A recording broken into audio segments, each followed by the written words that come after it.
mirë se vini në këtë shpjegim. Tani sot do të bëjmë një zhytje të thellë në një tekst vërtet historik. E dini, është nga ato tekste që fjalë për fjalë ndryshuan rrënjësisht mënyrën se si shoqëria i shihte gratë dhe aftësitë e tyre. Do të bëjmë një udhëtim të shpejtë në shekullin e parë për të zbuluar një plan aq revolucionar saqë vazhdon të ketë një ndikim të jashtëzakonshëm edhe sot e kësaj dite. Të kuptosh se si kjo qasje krejtësisht e retransformoi strukturat e ashpra shoqërore të kohës është, sinqerisht, plotësisht magjepse. Në rregull, le të zhytemi drejt për drejt e këtij varg. Ai thot, Maria e quajtur Magdalena, Joana, Suzana dhe shumë të tjera që u shërbenin me pasuritë e tyre. Në pamje të parë, kjo mund t'ju duket si një detaj thjesht kalimtar, apo jo? Por ju siguroj, brenda këtyre pak fjalëve fshihet një realitet kaq i fuqishëm dhe jashtëzakonisht revolucionar për përfshirjen. Përmendja e këtyre grave me emër dhe e kontributit të tyre konkret ishte një deklaratë e hapur se ato ishin një pjesë thelbësore e një lëvizje masive. Për ta vënë këtë në perspektiv, do të shohim kontrastin e mprehtë këtu. Imagjinoni pak, në antikitet, normat kulturore i mbanin rreptësisht gratë në periferi, thjesht si spektatore. E po, modeli i Jezusit e përmbysi këtë plotësisht. Fakti historik, i cili ishte thelbësisht ronditës për kohën, është se vendosja e grave në role kaq aktive, si mbështetëse financiare dhe logjistike, ishte një ndryshim masiv i paradigmës. Kjo nuk ishte thjesht një ftesë miqësore për dëgjuar, ishte një ftesë skandaloze për atë periudhë, për të qenë në qendër të aksionit. Pra, le të shohim se si ndërtohet e gjithë kjo gjatë këtij rrugtimi. Së pari do të ndalemi te ky realitet revolucionar, më pas te transformimi i Marias së Magdalenës, do të kalojmë te vlera e mbështetjes së heshtur, burimet praktike dhe në fund fare te fuqizimi i grave sot. Le ta nisim menjëherë me pikën e parë. Një realitet revolucionar, si ndodhi kalimi nga periferia në vetë zemrën e misionit. Ajo që është absolutisht thelbësore të theksojmë këtu është se ky ndryshim nuk ishte thjesht një detaj vogël personal. Ai shkatroi dhe e them me bindje, shkatroi plotësisht mënyrën se si shoqëria e shihte vlerën dhe aftësinë e grave. Në një kohë marginalizimit të skajshëm, ky model ofroi dinjitet të palëkundur dhe një rol thellësisht qendror.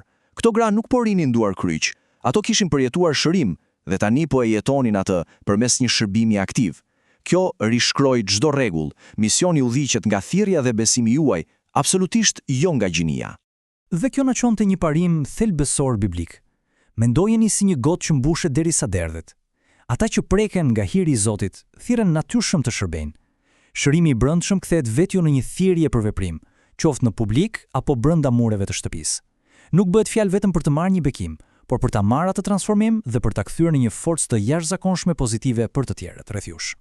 Tani kalojmë te pika e dytë, transformimi i Marias së Magdalenës. Si mund ta kthesh dhimbjen e thellë në një mision jetësor? Dhe kjo e ilustron në mënyrë të shkëlqyer të gjithë planin. Historia e Marias është fjalë për fjalë një rast studimi i pashoq. Shikoni këtë progresion të qartë. Fillon me çlirimin nga një e kaluar me dhimbje të tmerrshme, flasim për çlirimin nga 7 demon, kalon në një përkushtim total si ndjekse dhe kulmon duke u bërë dëshmitarja kyçe në një nga ngjarjet më të mëdha të historisë. Ky rrugtim nga shërimi në mision është një frymëzim masiv për ditët e sotme. Ai tregon pa asnjë hije dyshimi se e kaluara jote, sado e thyer të ketë qenë, nuk e dikton kurrë të ardhmen. Dhimbja mund të kthehet në platformën tënde më të fortë. Ndryshojmë pak drejtim për pikën e tretë, vlera e mbështetjes së heshtur. Do të flasim pak për Joanën, Suzanën dhe heronjtë që shpesh mbeten krejtësisht të padukshëm. E dini, bota e sotme shpesh është e fiksuar pas dritave të skenës. Por kjo këtu është thelbësore. Jo çdo shërbim është publik, ama çdo shërbim është jashtëzakonisht i vlefshëm. Figura si Joana dhe Suzana tregojnë atë fuqinë e vërtet që qëndron prapa kuliseve. Ndoshta emrat e tyre nuk brohoriteshin në sheshe, por dëgjoni këtu, mbështetja e tyre e heshtur ishte fjalë për fjalë shtylla kurrizore e asaj lëvizje. Vlera e veprës tënde nuk matet me numrin e duartrokitjeve, por me atë se sa e mban gjallë një mision. Kjo na kalon te pika numër 4, burimet praktike në shërbes, ose shërbimi përtej vëmendjes publike. Pra si duket kjo ana praktike sot? Si përdoren këto burime për të pasur ndikim? E po shikoni pak, dhënia financiare është si benzina që mban motorin e një shërbese ndezur. Kujdesi praktik krijon ato lidhje të ngushta që forcojnë realisht komunitetin, ndërsa mbështetja e heshtur hap rrugën që ungjillit përhapet pa zhurmë, por me forcë.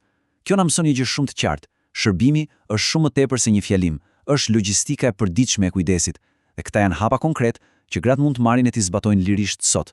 Kështu që pika thelbësore këtu mund të përmblidhet si rregulli i artë i shërbimit. Mbajeni mend këtë. Zoti nuk po ju kërkon atë që ju mungon. Ai kërkon vetëm besnikëri me atë që tashmë keni në dorë. Nuk ka asnjë arsye për të pritur momentin e përsosur ose derisa të bëheni të pasur. Përdorimi i asaj që keni saktësisht në këtë moment, sadopak të duket, është çelësi absolut për të krijuar një ndikim të strëmadh. Dhe ja ku arrim te pjesa e 5 dhe e fundit, fuqizimi i grave sot dhe si ta zbatojmë këtë model të lashtë drejt për drejt në jetën moderne. Nëse marrim këtë blueprint të lashtë dhe aplikojmë sot, potenciali është marramendës. Sferat ku mund të ndikoni nisin që nga familjat e kisha lokale e pastaj përhapen si rreze në komunitetin e gjerë dhe drejt e në misionin global. Sinqarisht, nuk ka asnjë limit për atë që mund të arrihet. Çdo akt i vogël kujdesi, çdo resurs i dedikuar krijon një efekt zinxhir të jashtëzakonshëm në çdo hapësirë që ju prekni. Por këtu kemi edhe një sfidë direkte, sidomos për drejtuesit e sotëm.